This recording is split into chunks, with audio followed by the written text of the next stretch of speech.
WESH 2 News continues. In Commitment 2024, making sure you get facts, not fiction, in this year's campaigns. Today, a state Senate committee passed a measure that would let voters know if commercials or mailers were created with artificial intelligence. WESH News political reporter Greg Fox explains how it would work and the penalties violators could face. Just as people are getting set to vote in a presidential election year, the likelihood they'll be targeted by generative artificial intelligence, or Gen AI, is greater than ever. AI has the ability to quickly create fake images, voices, and other sounds. We've already shown you how it was used against former President Trump. I'm not firing him. I think he's a wonderful guy. To distort his relationship with disease specialist Dr. Anthony Fauci.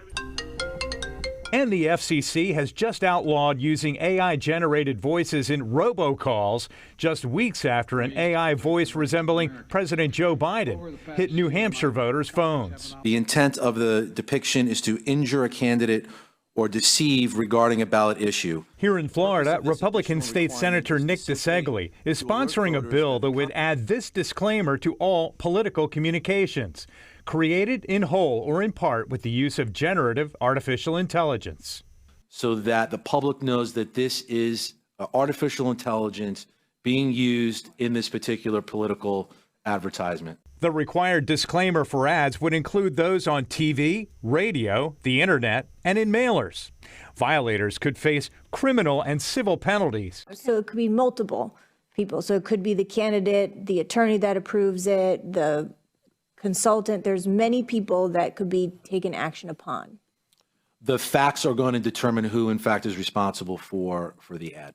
Consumer watchdog Common Cause opposes the measure, saying it does nothing to force campaigns to remove ads that contain no disclaimers. It leaves Floridians exposed to that harmful material and the harmful manipulative information while that process plays out. But in unusual bipartisan fashion, Committee substitute for Senate Bill 850 is reported favorably. The bill unanimously passed the Rules Committee, sending potential regulation of this controversial new campaign tool to the Senate floor.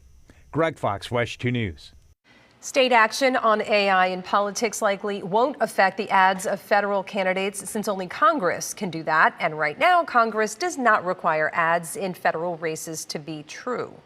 But a bill in the U.S. House called the Real Political Advertisements Act would require disclaimers about AI in political ads.